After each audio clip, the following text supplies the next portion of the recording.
आज आलू कचोरी आपण तयार करणार आहोत. त्यासाठी सगळ्यात आधी एका पसरट भांड्यात 2 वाटी मैदा घेतलेला आहे. त्यात चवीनुसार मीठ आणि अर्धी वाटी तेल, म्हणजे 2 वाटी मैदा मी घेतलेला आहे, त्यासाठी अर्धा वाटी मी तेल घेतलेलं आहे. ते टाकून घेऊया.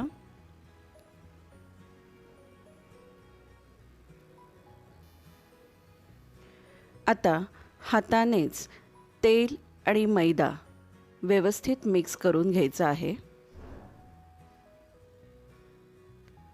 तेलामध्ये मैदा असा पूर्णपणे व्यवस्थित मिक्स झाला पाहिजे.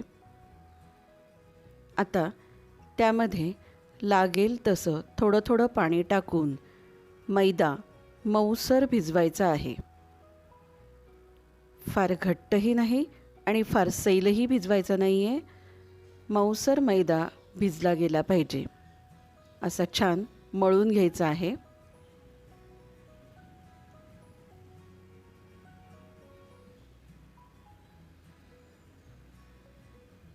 असा छान मळून घेतलेला मऊसर मैदा आपल्याला झाकण ठेवून अर्धा तास बाजूला ठेवायचा आहे. तोपर्यंत आपण कचोरीत भरण्यासाठी लागणारं बटाट्याचं सारण तयार करणार आहोत. त्यासाठी मी इथे 3 बटाटे उकडून, सोलून, किसून घेतलेले आहेत. त्यामध्ये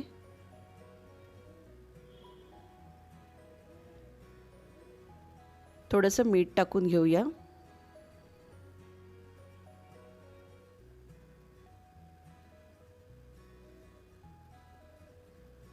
अर्धा चमचा तिखट,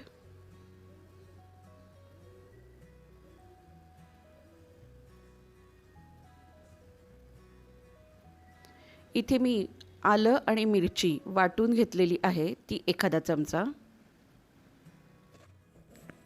1 चमचा आमचूर पावडर,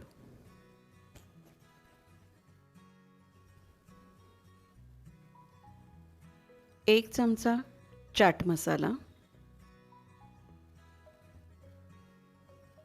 घेऊया. हे सगळं व्यवस्थित मिक्स करून घेऊया. हे तयार झालंय. इथे भिजवलेल्या मैद्याची मी छोटे गोळे तयार करून घेतलेले आहेत. त्यातला एक छोटा गोळा मी पोलपाटावर घेतलेला आहे. तो आपल्या हाताच्या बोटांनी थोडासा पुरी एवढा आकारात थापून घ्यायचा आहे. फार पातळ थापायचं नाही आहे आणि फार जाडसरही ठेवायचं नाही आहे. आता हातावर ही पुरी घेऊन आपण बटाट्याचं हे जे मिश्रण आहे ते त्यामध्ये भरून घेऊया आणि या मैद्याच्या ज्या कडा आहेत त्या अशा एकत्र करूया आणि कचोरी व्यवस्थित बंद करून घेऊया. अशी ही भरलेली कचोरी बाजूला ठेवून देऊया. आता या सगळ्या कचोऱ्या अशा बाजूला ठेवूया. त्यातली एक घेऊया आणि थोडंसं तेल मी पुढं आणि पाठीमागे लावून घेत आहे आणि लाटण्याने हळूवारपणे थोडासा हलकासा दाब देऊन थोडी लाटून घेत आहे. फार पातळ करायची नाही आहे ती कचोरी आपल्याला. मध्यम जाडसर अशी कचोरी लाटून घ्यायची आहे. ही तयार झाली. ही बाजूला ठेवूया. कचोरी लाटून झालेली आहे ती एका स्टीलच्या प्लेटमध्ये मी काढून घेत आहे. अशा सगळ्या कचोऱ्या लाटून घेतलेल्या आहेत आणि आता त्या तळण्यासाठी तयार झालेल्या आहेत. इथे तेल गरम केलेलं आहे. आता एक एक कचोरी मी त्यामध्ये हलक्या हाताने सोडून घेत आहे.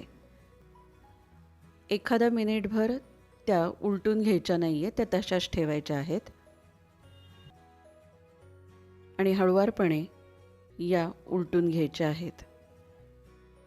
कचोरी तळताना गॅस बारीक ठेवायचा आहे. अशा या कचोऱ्या गोल्डन ब्राऊन होईपर्यंत तळून घ्यायच्या आहेत.